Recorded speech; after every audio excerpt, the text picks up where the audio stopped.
দর্শক, চট্টগ্রামের সীতাকুণ্ডে জাহাজ ভাঙা কারখানায় বিষাক্ত গ্যাসে এই পর্যন্ত প্রাণ গেছে 10 জনের। আরও একজনের অবস্থা আশঙ্কাজনক। আজ নিহতের পরিবারকে ক্ষতিপূরণের চেক হস্তান্তরের কথা রয়েছে জেলা প্রশাসকের। সেখানে আছেন সহকর্মী নয়ন বড়ুয়া জয়, যুক্ত হচ্ছেন আমাদের সাথে। জয়, সীতাকুণ্ডে নিহতের পরিবারকে কেমন আর্থিক সহায়তা দেওয়া হচ্ছে, কি বলছেন ক্ষতিগ্রস্তরা?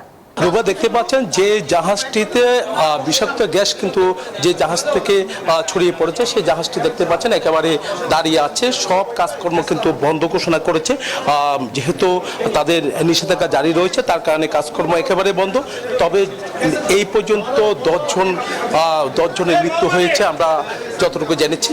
তো 10 জনের পরিবারকে আমরা দেখতে পাচ্ছি, 10 জনের পরিবারকে সহায়তা দেওয়ার জন্য কিন্তু জেলা প্রশাসনের এখানে জেলা প্রশাসনের কর্মকর্তারা এসেছেন, জেলা প্রশাসক এসেছেন, একই সাথে শিপ ব্রেকিং অ্যাসোসিয়েশনের সভাপতি থেকে শুরু করে অন্যান্য যারা আছেন তারাও এসেছেন। তো তাদের হাতে কিন্তু সহায়তা তুলে দেওয়া হচ্ছে, যেহেতু নিহতের পরিবারকে সহায়তা দেওয়া যে ঘোষণা দেওয়া হয়েছিল অ্যাসোসিয়েশনের পক্ষ থেকে, সেই অ্যাসোসিয়েশনের পক্ষ থেকে এই সহায়তা তুলে দেওয়া হচ্ছে। এর আগে যখন মারা গেছে তখন সরকারিভাবে কিছু সহায়তা দিয়েছিল।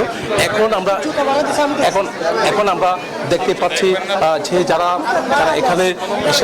এখানে এসেছেন তাদেরকে সহায়তা তুলে দেওয়া হচ্ছে। জেলা প্রশাসনের পক্ষ থেকে তাদেরকে দেওয়া হচ্ছে। জেলা প্রশাসক আছেন, জেলা প্রশাসকের হাত থেকে কিন্তু নিহতের পরিবার যারা এসেছেন 10 জন, এই পর্যন্ত 10 জন মারা গেছেন, তাদের পরিবার তারা এসেছেন, তাদেরকে সহায়তা তুলে দেওয়ার জন্য জেলা প্রশাসক ছুটে এসেছেন। তাদের হাতে কিন্তু চেক হস্তান্তর করা হবে, ক্ষতিপূরণের চেক হস্তান্তর করা হবে। তবে এই ঘটনার তদন্তের কাজ প্রায় শেষ বলে আমাদেরকে জানিয়েছেন।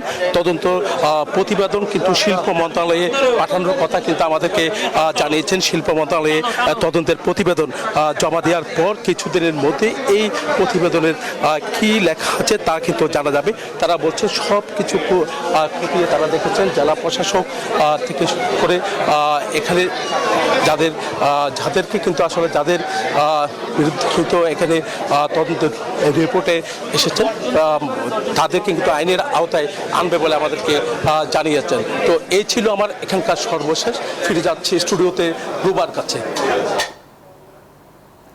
জয়, আপনাকে ধন্যবাদ।